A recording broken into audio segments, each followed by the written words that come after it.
ఈరోజు ఈ కోవిడ్ రివ్యూలో ఈ రోడ్ల మీద ఎస్పెషలీ హైవేస్ మీద మైగ్రెంట్ లేబర్ కానివ్వండి, అలాగే ఫ్యామిలీస్తో కలిపి వెళుతున్న వాళ్ళని గురించి ప్రత్యేకమైన శ్రద్ధ తీసుకోవాలని ఆదేశాలు ఇవ్వడం జరిగింది.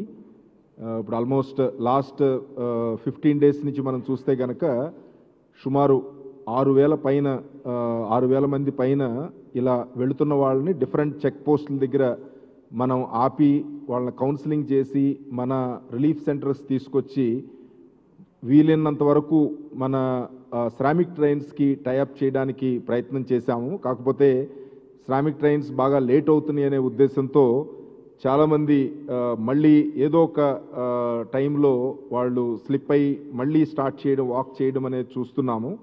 దీన్ని కొంత స్ట్రీమ్ లైన్ చేయడానికి ఇప్పుడు యాజ్ ఆన్ టుడే మనం చూస్తే కనుక రాత్రి వరకు ఈరోజు ఇప్పటి వరకు 24 శ్రామిక్ ట్రైన్స్ మనం ఆపరేట్ చేశాము డిఫరెంట్ స్టేట్స్కి, ఎస్పెషల్లీ బీహార్, యూపీ, రాజస్థాన్, జార్ఖండ్, అలాగే మహారాష్ట్ర, ఒరిస్సా, ఈ 6 స్టేట్స్కి చాలా ఎక్కువ మంది సంఖ్యలో మనకు ఉన్నారు కాబట్టి ఆర్గనైజ్ చేయడం జరిగింది.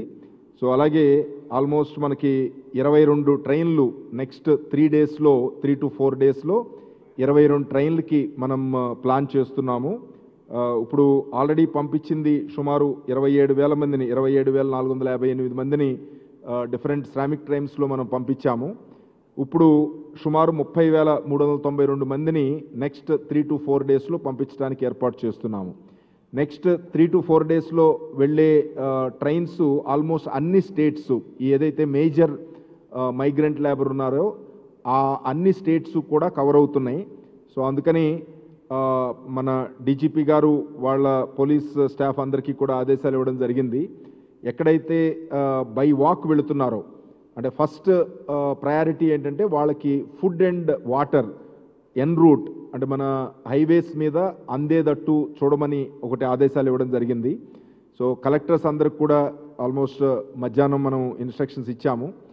ఎన్జిఓస్తో కానీ ఎన్జిఓస్ ఎక్కడైతే ముందుకు రావట్లేదో గవర్నమెంట్ తరపున కానీ టేక్ అవే ప్యాకెట్స్లో ఫుడ్డు, వాటరు సఫిషియెంట్గా అందుబాటులో పెట్టాలనేది స్పష్టంగా మనం చెప్పడం జరిగింది. సో ఈ ఏర్పాట్లు అన్ని జిల్లాల్లో కూడా హైవే ఎక్కడైతే ఈ రకమైన మూమెంట్ చాలా ఎక్కువగా ఉందో పీరియాడికల్ డిస్టెన్స్లో మనం ఏర్పాటు చేయడానికి చేస్తున్నాము. సో దీంతోపాటు ఇంటర్ డిస్ట్రిక్ట్ చెక్ పోస్టుల దగ్గర వీళ్ళని కౌన్సిలింగ్ చేసి, ఎందుకంటే మనకి 1000 కిలోమీటర్లు 500 కిలోమీటర్లు ఇది బై వాక్ వెళ్ళడం, ఎస్పెషల్లీ ఈ సీజన్లో ఇంత హాట్ సన్లో చాలా దయనీయమైన పరిస్థితి కాబట్టి వాళ్ళని కౌన్సిలింగ్ చేసి వాళ్ళ కాన్ఫిడెన్స్ క్రియేట్ చేసి నెక్స్ట్ 3 to 4 డేస్లో వాళ్ళ రాష్ట్రానికి వెళ్ళే ట్రైన్స్తో మేము టైఅప్ చేస్తాము అనే కాన్ఫిడెన్స్ క్రియేట్ చేసి కౌన్సిలింగ్ చేయమని చెప్పాము. నెక్స్ట్ 3 డేస్లో ప్రతి స్టేట్కి సంబంధించిన ట్రైన్స్ కూడా అందుబాటులో ఉన్నాయి కాబట్టి వాళ్ళకి అట్మోస్ట్ ప్రయారిటీ, ఫస్ట్ ప్రయారిటీ వాళ్ళకి ఇవ్వమని అందరూ జాయింట్ కలెక్టర్స్ కూడా ఆదేశాలు ఇవ్వడం జరిగింది. సో వాళ్ళు ఫిలప్ చేసిన తర్వాత మాత్రమే, అంటే ఈ రిలీఫ్ సెంటర్స్లో ఉన్న వాళ్ళని ఫిలప్ చేసిన తర్వాత మాత్రమే ఇంకా మిగతా పాసింజర్స్ని మనం ఫిలప్ చేయడం జరుగుతుంది. ట్రైన్స్లో కూడా ఇప్పుడు 1200 నుంచి ఇప్పుడు 1700 వరకు మనం పంపించడానికి అవకాశం వచ్చింది కాబట్టి సో వీలైనంత వరకు ఇప్పుడు ఏదైతే వీళ్ళని ఆపుతున్నామో వీళ్ళందరూ కూడా చాలా త్వరితగతినే వాళ్ళ స్టేట్స్కి బౌండ్ ట్రైన్స్లో మనం పంపించడానికి ఏర్పాట్లు చేస్తున్నాము. సో ఇది ఒక ముఖ్యమైన అంశం. సో చాలా అంటే వాళ్ళు చాలా కష్టపడి, అంటే అఫ్కోర్స్ వాళ్ళ యాంగ్జైటీతో, వాళ్ళ నేటివ్ ప్లేసెస్కి వెళ్ళడానికి ఉన్న యాంగ్జైటీతో ఈ దేన్ని లెక్క చేయకోకుండా స్టార్ట్ అయ్యి వెళ్ళిపోతున్నారు. మనం ఆపినా కానీ మళ్ళీ ఏదో రకంగా స్లిప్ అయిపోయి వెళ్ళడానికే ప్రయత్నం చేస్తున్నారు కాబట్టి వాళ్ళకి ఆ కాన్ఫిడెన్స్ క్రియేట్ చేయడానికి ఇమీడియట్ ఏర్పాట్లు ఈ శ్రామిక్ ట్రైన్స్తో టైఅప్ చేయడానికి మనం చర్యలు తీసుకుంటున్నాం. సో ఇప్పుడు మనకి 6 రాష్ట్రాలకు సంబంధించిన ఈ లేబరు చాలా ఎక్కువ సంఖ్యలో మన దగ్గర ఉన్నారు.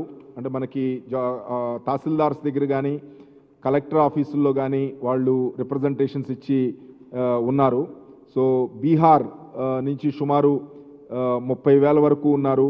Jharkhand 20,000, Orissa almost 28,000, Rajasthan 15,000, Uttar Pradesh 30,000, west Bengal 18,000.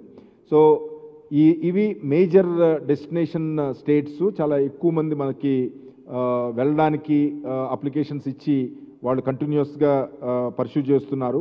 Except west Bengal తప్ప మిగతా స్టేట్స్ అన్నీ కూడా మనకి ట్రైన్స్ తీసుకోవడానికి, శామింగ్ ట్రైన్ తీసుకోవడానికి ఎన్ఓసి ఇవ్వడం జరిగింది. సో వెస్ట్ బెంగాల్ ఇంతవరకు ఒక్క ట్రైన్కి కూడా పర్మిషన్ ఇవ్వలేదు. సో అది మేము వెస్ట్ బెంగాల్ గవర్నమెంట్తో పర్స్యూ చేస్తున్నాము. బట్ ఓవరాల్గా వాళ్ళు ఇంతవరకు తీసుకోవడానికి ముందుకు రాలేదు. సో ఇది మన పొజిషను. నెక్స్ట్ 4 డేస్లో ఈ 22 ట్రైన్స్ పంపించడమే కాకుండా బ్యాలెన్స్ వాళ్ళకు కూడా ఫెసిలిటేట్ చేయడానికి ట్రైన్స్ పంపించడానికి ఏర్పాటు చేస్తున్నాం. తర్వాత అలాగే మన ఈ ఫారిన్ రిటర్నీస్ అబ్రాడ్ నుంచి, డిఫరెంట్ కంట్రీస్ నుంచి మన రాష్ట్రానికి వస్తున్న వాళ్ళు ఇక్కడ డైరెక్ట్గా విశాఖపట్నం 19th స్టార్ట్ అవుతున్నాయి ఫ్లైట్స్. సో 19th నుంచి 27th లోపు 9 ఫ్లైట్స్ మనకి షెడ్యూల్ అయినాయి. ఈ 9 ఫ్లైట్స్లో సుమారు 1028 మంది పాసింజర్స్ మనకి ఇక్కడికి వస్తున్నారు. సో ఈ వాళ్ళని తీసుకోవడానికి మనకి ప్రస్తుతం వైజాగ్, విజయవాడ ఈ 2 స్టేషన్స్ మాత్రమే ఎంహెచ్ఏ వాళ్ళు క్లియరెన్స్ ఇవ్వడం జరిగింది. Tirupati airport immigration and other facilities ఇంకా వాళ్ళు మ్యాన్ పవర్ని బిల్డప్ చేయాలి, వాళ్ళు ఇంకా టైం పడుతుందని చెప్పారు. సో ఇనీషియల్గా వచ్చే ఫ్లైట్స్ అన్నీ కూడా వైజాగ్ అండ్ విజయవాడ ఈ 2 స్టేషన్స్కే వస్తాయి. సో ఈ 2 స్టేషన్స్ నుంచి మనం పాసింజర్స్ని డిస్ట్రిక్ట్ వైజ్ సెగ్రిగేట్ చేసి ఆ డిస్ట్రిక్ట్ రిసెప్షన్ సెంటర్కి పంపించడం జరుగుతుంది. సో లాస్ట్ టైం మనం చెప్పుకున్నట్టు ఫ్రీ క్వారంటైన్, పెయిడ్ క్వారంటైన్ 2 రకాలుగాను ఎవరైతే అఫోర్డ్ చేయగలిగి పెయిడ్ క్వారంటైన్లో మేము ఉంటాము అనే ఇంట్రెస్ట్ చూపిస్తారో వాళ్ళకి పెయిడ్ క్వారంటైన్ ఫెసిలిటీ ఇస్తున్నాము. అలాగే ఎవరైతే గవర్నమెంట్ క్వారంటైన్లో మేము ఫ్రీ ఆఫ్ కాస్ట్ ఉండాలి అని అనుకుంటున్నారో వాళ్ళందరికీ కూడా ఫ్రీ క్వారంటైన్ ఏర్పాటు చేయడం జరుగుతుంది. ఇప్పుడు యాజ్ ఆన్ టుడే చూస్తే కనుక ఆంధ్రప్రదేశ్ సంబంధించిన వాళ్ళు 123 మంది డిఫరెంట్ సెంటర్స్లో దిగారు. Mainly Hyderabad, Chennai and Bengaluru. కొచ్చిలో కూడా చాలా లిమిటెడ్గా 1 or 2 మెంబర్స్ వస్తున్నారు. సో మనం హైదరాబాద్ మనకి మేజర్ సెంటర్ కాబట్టి హైదరాబాద్లో మన రిసెప్షన్ సెంటర్ పెట్టడానికి ప్రయత్నం చేస్తున్నాం. But as on today government of Telangana ఇంతవరకు పర్మిషన్ ఇవ్వలేదు. అంటే మనం ఎంహెచ్ఏ గైడ్ లైన్స్ ప్రకారం ఏ స్టేట్కైనా సరే వాళ్ళ సంబంధించిన పాసింజర్స్ని తీసుకొచ్చి వాళ్ళ డిస్ట్రిక్ట్ హెడ్ క్వార్టర్స్కి నియరెస్ట్గా క్వారంటైన్ చేయడానికి అవకాశం ఉంది. మన తెలంగాణ గవర్నమెంట్ మాత్రం 100% పెయిడ్ క్వారంటైన్ పెడుతూ క్వారంటైన్ అక్కడికి వచ్చిన వాళ్ళు ఏ స్టేట్ సంబంధించిన వాళ్ళైనా హైదరాబాద్లోనే వాళ్ళని క్వారంటైన్ చేస్తాము అని ఒక డెసిషన్ తీసుకోవడం జరిగింది. సో చీఫ్ సెక్రటరీ గారితోనూ అలాగే నోడల్ ఆఫీసర్ గారితోనూ టచ్లో ఉన్నాము. సో వాళ్ళు పర్మిట్ చేయగానే మన రిసెప్షన్ సెంటర్ అక్కడ పెట్టడానికి సిద్ధంగా ఉన్నాం. బట్ యాజ్ ఆన్ టుడే ఇప్పుడు పొజిషన్ మాత్రం ఇంతవరకు మనకు పర్మిషన్ రాలేదు. ఇందులో 110 మంది అదర్ సెంటర్స్కి వచ్చారు. 13 మంది చెన్నైకి ఈరోజు రావడం జరిగింది ఢాకా నుంచి, గర్ల్స్ స్టూడెంట్స్. ఈ ఢాకా మన అంబాసిడరు వాళ్ళు గర్ల్స్ చాలా భయపడుతున్నారని చెప్తే మనం తమిళనాడు గవర్నమెంట్తో మాట్లాడి వాళ్ళని మనకు నెల్లూరు తీసుకొచ్చాము. ఈరోజు నెల్లూరు తీసుకొచ్చి నెల్లూరులో క్వారంటైన్ ఫెసిలిటీ ఏర్పాటు చేయడం జరిగింది. సో ఏ స్టేట్ అయినా సరే మనకి పర్మిషన్ ఇస్తే కనుక ఆంధ్రప్రదేశ్ సంబంధించిన వాళ్ళని ఆంధ్రప్రదేశ్ తీసుకొచ్చి వాళ్ళకి quarantine facility both free as well as payment అందుబాటులో ఉంచాల్సిందిగా ముఖ్యమంత్రి గారు ఆదేశాలు ఇచ్చారు. సో తెలంగాణ కనుక యాక్సెప్ట్ చేస్తే కనుక మనం రెడీగానే ఉన్నాం. ఇప్పుడు అలాగే వైజాగ్ ఫ్లైట్లో కూడా తెలంగాణకు సంబంధించిన వాళ్ళు డుబ్లిన్ నుంచి వయా ఢిల్లీ వస్తున్నారు. సో సిమిలర్గా మనం కూడా అదే తెలంగాణ గవర్నమెంట్కి కూడా చెప్పడం జరిగింది. వాళ్ళు ఇక్కడ క్వారంటైన్ చేయమంటే ఇక్కడ క్వారంటైన్ చేస్తాము, వాళ్ళు బ్యాక్కి తెలంగాణ తీసుకువెళ్ళి వాళ్ళ ఏరియాకు వచ్చే వాళ్ళని అక్కడ క్వారంటైన్ చేయాలని అనుకుంటే కనుక మాకు అభ్యంతరం లేదని చాలా స్పష్టంగా వాళ్ళకి రాయడం జరిగింది. సో ఇది మన ఫారిన్ రిటర్నీకి సంబంధించి. కొంతమంది గల్ఫ్లో కువైట్ లో ఎస్పెషల్లీ వాళ్ళు వీసాలు లేకుండా లేకపోతే రకరకాల కారణాల వలన డిపోర్టేషన్ చేయబడిన వాళ్ళు సుమారు 2,000 మంది దాకా వాళ్ళు అక్కడ క్యాంప్స్లో ఉన్నారు, కనీస సౌకర్యాలు లేకుండా ఇబ్బంది పడుతున్నారని ముఖ్యమంత్రి గారి దృష్టికి వచ్చింది. సో ఆల్రెడీ జస్ట్ నిన్న మన గవర్నమెంట్ ఆఫ్ ఇండియా మన ఫారిన్ మినిస్టర్ గారికి, ఎక్స్టర్నల్ అఫైర్స్ మినిస్టర్ గారికి లెటర్ రాయడం జరిగింది. వాళ్ళందరూ కువైట్ గవర్నమెంట్ వాళ్ళకి డబ్బులు వాళ్లే ఖర్చు పెట్టి మనకి పంపించడానికి రెడీగా ఉన్నామని వాళ్ళు తెలియజేశారు. కాబట్టి వాళ్ళందరినీ కూడా త్వరగా ఇక్కడ మనకు పంపించే ఏర్పాటు చేయండి, వాళ్ళకి అక్కడ కండిషన్స్ బాగోలేదు అని ముఖ్యమంత్రి గారు రాశారు. సో ఈరోజు అడిషనల్ సెక్రటరీ ఎంఈఏ కూడా మాట్లాడారు, వీళ్ళనంత ఫాస్ట్గా వీళ్ళని బ్యాక్ పంపించడానికి చర్యలు తీసుకుంటున్నామని చెప్పడం జరిగింది. సో ఓవరాల్గా మనం చూస్తే కనుక ఈ 27th వరకు వచ్చిన షెడ్యూల్లో వచ్చిన ఫ్లైట్స్ని మనం మేనేజ్ చేస్తూ సబ్సీక్వెంట్గా గల్ఫ్ నుంచి మ్యాక్సిమం మనకి వచ్చే అవకాశం ఉంది కాబట్టి దాని మీద ఏర్పాట్లు అది కాన్సన్ట్రేట్ చేస్తున్నాము.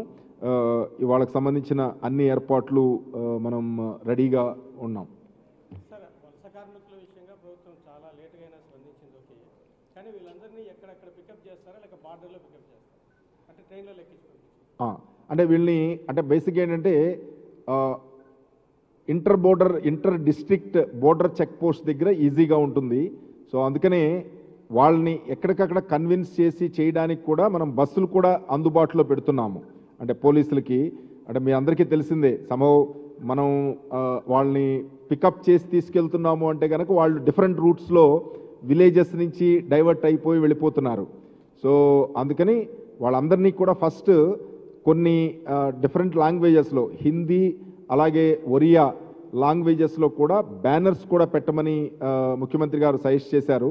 అంటే వాళ్ళకి ఫుడ్డు అలాగే అన్ని రకాల ఏర్పాట్లు చేసి వాళ్ళకి ఇమీడియట్గా వీలైనంత త్వరగా మనం శ్రామిక్ ట్రైన్స్లో పంపించడానికి ఏర్పాట్లు చేస్తున్నాము, మీరు అనవసరమైన శ్రమ పడొద్దు అని వాళ్ళకి తెలియజేసేటట్టు బోర్డ్స్ కూడా పెట్టమని చెప్పడం జరిగింది.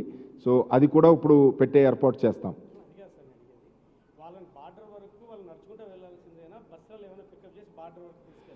నో ఇందాక అదే చెప్పాను, బోర్డర్ వరకు పంపించడం అనేది it is not a correct policy. ఎందుకంటే వాళ్ళు యాక్సెప్ట్ చేయకపోతే కనుక అంత బోర్డర్ దగ్గర మొత్తం అంతా స్టక్ అవుతారు. కాబట్టి మనం ఎక్కడికక్కడ మనం పికప్ చేసి నియరెస్ట్ మన రిలీఫ్ సెంటర్స్లో పెట్టి వాళ్ళని మన శ్రామిక్ ట్రైన్స్ ఎంబార్కేషన్ పాయింట్స్ దగ్గర ఫ్రీగా ట్రాన్స్పోర్ట్ చేసి ఎక్కిచ్చే ఏర్పాటు చేస్తున్నాం.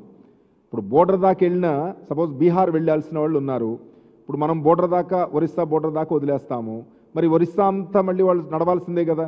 సో అలా కాకోకుండా కాన్ఫిడెన్స్ క్రియేట్ చేయడానికి బ్యానర్స్ అవి పెట్టి వాళ్ళ లాంగ్వేజ్లో మిమ్మల్ని మేము సేఫ్గా మీ ప్రాంతాలకి చేర్చడానికి ఏర్పాట్లు చేస్తున్నాము అని కౌన్సిలింగ్ చేసి వీళ్ళకి ఫస్ట్ ప్రయారిటీ ఇస్తూ, ఎవరైతే రిలీఫ్ సెంటర్స్లో మనం తీసుకెళ్ళామో ఆ పర్టికులర్ స్టేట్కి వెళుతున్న శ్రామిక్ ట్రైన్స్లో వీళ్ళకి ఫస్ట్ ప్రయారిటీ ఇస్తూ వాళ్ళని ఆ ట్రైన్స్లో పంపించే ఏర్పాటు చేస్తున్నాం.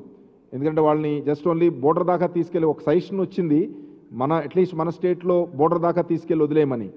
బట్ అది సొల్యూషన్ కాదు. ఒకటేంటి, ఆ స్టేట్ కనుక యాక్సెప్ట్ చేయకపోతే కనుక మళ్ళీ బోర్డర్ దగ్గర మొత్తం అందరూ పెద్ద లా అండ్ ఆర్డర్ ప్రాబ్లం వస్తుంది. రెండోది, వాళ్ళు ఎక్కడికో వెళ్లాల్సిన వాళ్ళు ఈ బోర్డర్ దాకా వెళితే వాళ్ళ ప్రాబ్లం ఏమి సాల్వ్ అవ్వదు, కొంత డిస్టెన్స్ మనం కవర్ చేసినట్టు. కానీ వాళ్ళ స్టేట్కే పంపించే ఏర్పాటు చేస్తే కనుక అది లాంగ్ టర్మ్గా బెటర్ సొల్యూషన్ అనేది ముఖ్యమంత్రి గారి ఉద్దేశం.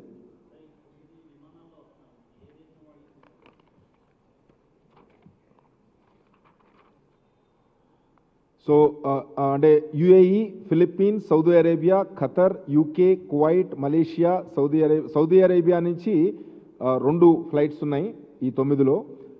యుఏఈ నుంచి 1 ఉంది, ఖతర్ నుంచి 1 ఉంది, అలాగే ఫిలిప్పీన్స్ నుంచి ఉంది, మలేషియా నుంచి ఉంది, ఐర్లాండ్ డుబ్లిన్ ఎయిర్పోర్ట్ నుంచి via Delhi, Vijayawada. So 9 flights different areas నుంచి వస్తున్నాయి. అఫ్ కోర్స్ మనందరికీ తెలిసిందే, గల్ఫ్ వెదర్ యుఏఈ కానీ సౌదీ అరేబియా కానీ కువైట్ కానీ ఇవి చూస్తే కనుక ఆల్మోస్ట్ 50% అక్కడి నుంచి వస్తాయి. బ్యాలెన్స్ 50% డిఫరెంట్ కంట్రీస్ నుంచి వస్తున్నాయి. సో ఈ 24 తర్వాత మళ్ళీ షెడ్యూల్ వస్తుంది. ఆ షెడ్యూల్ ప్రిపరేషన్లో ఉందని చెప్తున్నారు.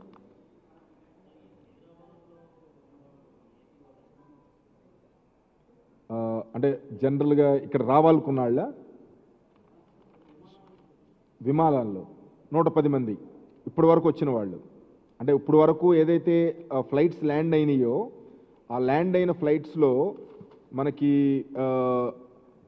ఎయిర్ ఇండియా దుబాయ్ నుంచి వచ్చిన వాళ్ళు ఉన్నారు, Doha, Kuwait, Male, Singapore, Riyadh, London, San Francisco, Dhaka.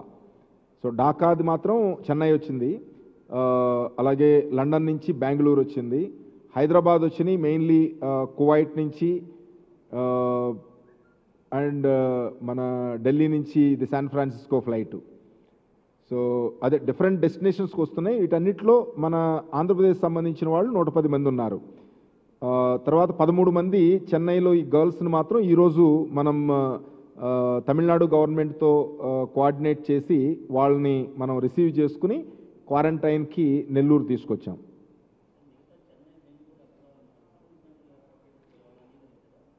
అంటే తమిళనాడు వరకు అంగీకరించారు.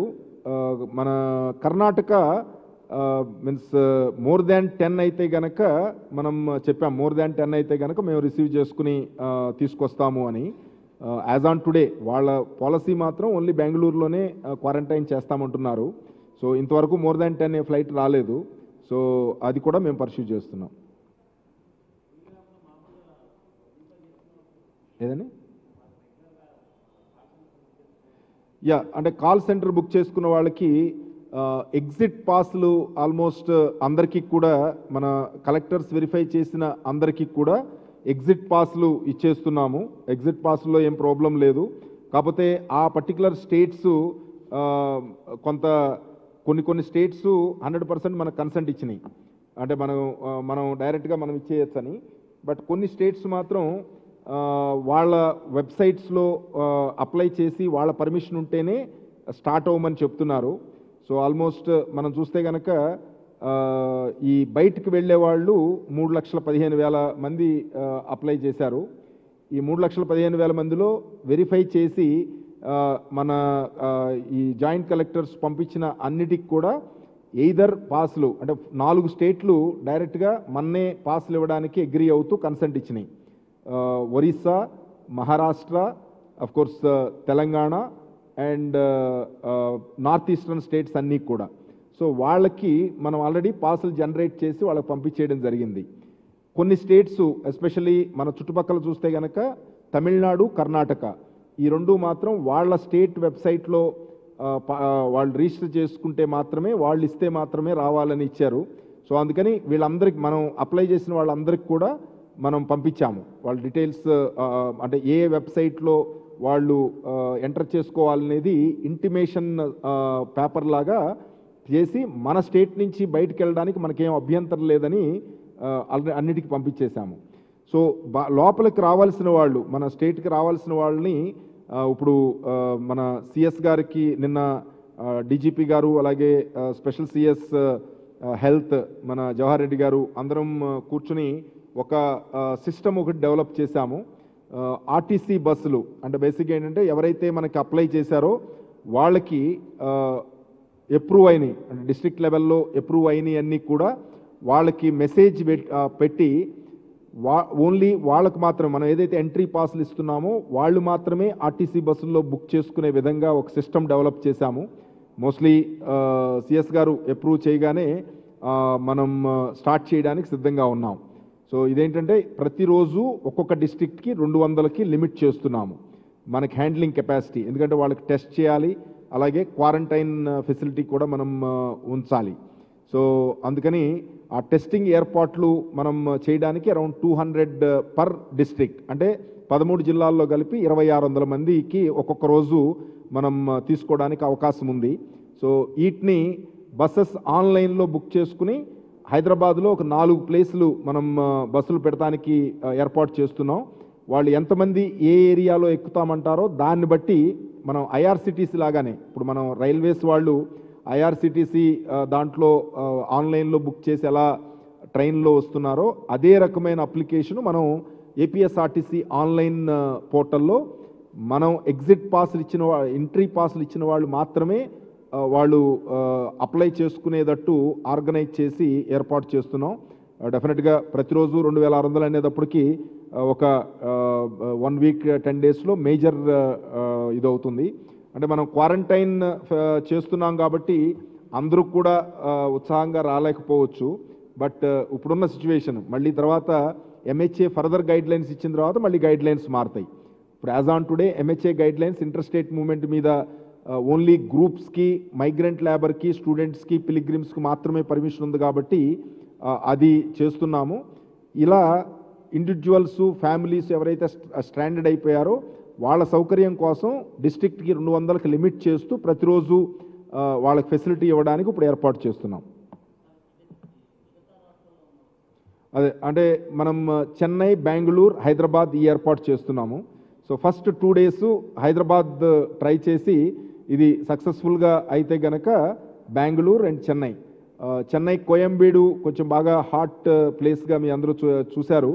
సో మన జనరల్గా మన బస్సులు స్టార్ట్ అయ్యేది కూడా చెన్నైలో కోయంబేడు నుంచే. అందుకని ఏంటంటే అది 3rd ఫేజ్లో పెడదామని first Bengaluru and Hyderabad first ఫేజ్లో తీసుకుంటాము. తర్వాత చెన్నై కొంచెం ఈ హాట్ జోన్ కాకోకుండా బాగా కంటైన్మెంట్ ఏరియాస్ కాకోకుండా ఉన్న ఏరియాస్లో ఐడెంటిఫై చేసి టైఅప్ చేయడం జరుగుతుంది. సో ఇంకొక చిన్నది, మనం కోవిడ్ ఈ కంట్రోల్లో భాగంగా మన ట్రాన్స్పోర్ట్ డిపార్ట్మెంట్ సైడ్ నుంచి డ్రైవర్స్ అందరికీ కూడా ఎడ్యుకేట్ చేయడానికి, అంటే మనం వాళ్ళు ఇండివిజువల్గా మనం వాళ్ళు ఎలాంటి జాగ్రత్తలు తీసుకోవాలని తెలియచేయడానికి ఒక పాకెట్ బుక్ లాగాను, అలాగే తెలుగులో వాళ్ళకి ఈజీగా ఎక్స్ప్లెయిన్ చేయడానికి, సో అంటే జస్ట్ పిక్చోరియల్గా వాళ్ళకి ఈజీగా అర్థం కావడానికి ఒక పాంప్లెట్ మనం ఈ టైప్ ఆఫ్ ఈ పాంప్లెట్ మనం తయారు చేయడం జరిగింది. సో ఇందులో ఈ కోవిడ్కి సంబంధించి వాళ్ళు పర్సనల్గా ఎటువంటి జాగ్రత్తలు తీసుకోవాలి, అంటే మనం ఒక కిట్ కూడా ఇస్తున్నాం డ్రైవర్స్కి. అంటే శానిటైజేషన్ బాటిల్, శానిటైజ్ చేసుకోవడానికి బాటిల్స్, అలాగే మన గ్లౌస్, మాస్కులు అవి ఇస్తుంతో పాటు ఇది అంటే వాళ్ళకి ఈజీగా ఉంటుందనే ఉద్దేశం. ఇదేమో మామూలు జనరల్గా అవేర్నెస్కి, వాళ్ళకి ఈజీగా జేబులో పెట్టుకోవడానికి ఉపయోగపడేటట్టు ఇలా చిన్న ఇది కూడా మనం తయారు చేసి ఇస్తున్నాము.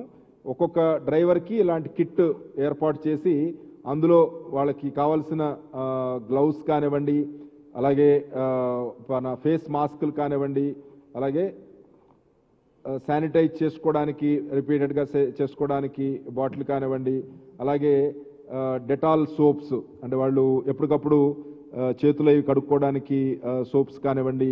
సో దీంతో పాటు వాళ్ళు ఎప్పుడన్నా ఈజీగా చూసుకోవడానికి ఈ రకమైన అంటే పిక్చోరియల్గా ఉంది కాబట్టి వాళ్ళు ఈజీగా చూడడానికి ఈజీగా ఉంటుందనే ఉద్దేశంతో మన ట్రాన్స్పోర్ట్ డిపార్ట్మెంట్ తరపు నుంచి డ్రైవర్స్కి అందుబాటులో ఉండేటట్టు ఏర్పాటు చేస్తున్నాం.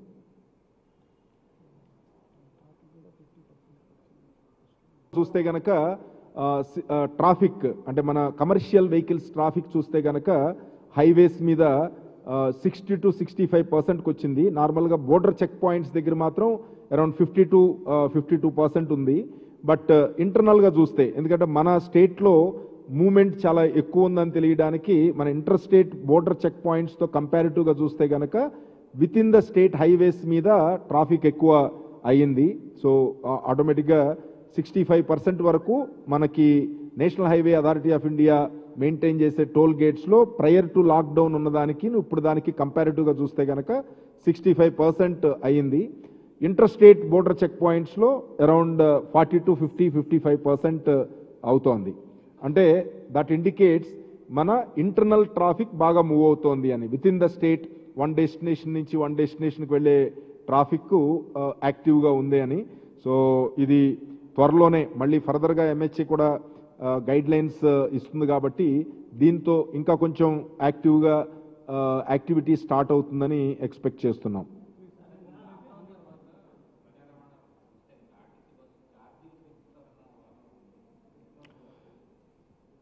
అంటే ఇలాంటి దాంట్లో అసలు మేము ఈవెన్ ఆ థింకింగ్ కూడా లేదు. మా ఫస్ట్ ప్రయారిటీ ఏంటంటే గవర్నమెంట్ ఆఫ్ ఇండియా పర్మిషన్ ఇవ్వగానే ప్రజా రవాణా వ్యవస్థని అందుబాటులోకి తీసుకురావడానికి ఏ రకమైన జాగ్రత్తలు తీసుకోవాలనే దాని మీద మేము ఫోకస్ చేస్తున్నాము. సో రేట్లు పెంపు అనేది ఏమీ ఆలోచన లేదు. ముఖ్యమంత్రి గారు చాలా స్పష్టంగా చెప్పడం జరిగింది. సో ఇనీషియల్గా కొంత ఇదంతా స్టెబిలైజ్ అయ్యేంత వరకు కూడా సేఫ్టీ ఆస్పెక్ట్లో అంటే ప్రజలకి ఇబ్బంది లేకోకుండా ప్రజలకి ఒకళ్ళ నుంచి ఒకళ్ళకి ఈ ఇన్ఫెక్షన్ స్ప్రెడ్ అయ్యే అవకాశం ఇవ్వకోకుండా జాగ్రత్తగా మేనేజ్ చేయమని ఈరోజు రివ్యూలో కూడా దాని మీద చాలా స్పష్టమైన ఆదేశాలు ఇచ్చారు. దాని ప్రకారమే మనం ఏర్పాటు చేస్తున్నాం. ఛార్జీలు పెంచడానికి ఏ రకమైన ఆలోచన లేదు. But capacity of the bus అంటే మనం ఈ డిస్టెన్స్ మనం మెయింటైన్ చేయాలి కాబట్టి గవర్నమెంట్ ఆఫ్ ఇండియా ఇచ్చే గైడ్ లైన్స్ కూడా దృష్టిలో పెట్టుకుని ఇంకా పబ్లిక్ ట్రాన్స్పోర్ట్ వాళ్ళు యాక్సెప్ట్ చేస్తున్నప్పుడే దాంతోపాటే కొన్ని గైడ్ లైన్స్ ఇస్తారు. సో ఆ గైడ్ లైన్స్ని దృష్టిలో పెట్టుకుని మనం మన గైడ్ లైన్స్ని పెట్టుకుంటాం. బట్ మనం టెంటేటివ్గా ఏ రకంగా చేయాలి అనే దాని మీద ఒక రకమైన SOP తయారు చేసి నిన్న మన చీఫ్ సెక్రటరీ గారికి సబ్మిట్ చేయడం జరిగింది. సో ఇవన్నీ రివ్యూ చేసుకుని ఫైనల్గా గవర్నమెంట్ డెసిషన్ తీసుకున్న దాని మీద డిపెండ్ అయి ఉంటుంది. అంటే ప్రతి స్టేజ్లో కూడా డ్రైవర్ స్టేజ్లో, కండక్టర్ స్టేజ్లో, డిపో స్థాయిలో, బస్ స్టాండ్స్లో ఏ రకమైన ప్రికాషన్స్ తీసుకోవాలి, ఏ రకమైన ఫెసిలిటీ అందుబాటులో పెట్టాలి అనే దాని మీద మేము ఫోకస్ చేస్తున్నాం.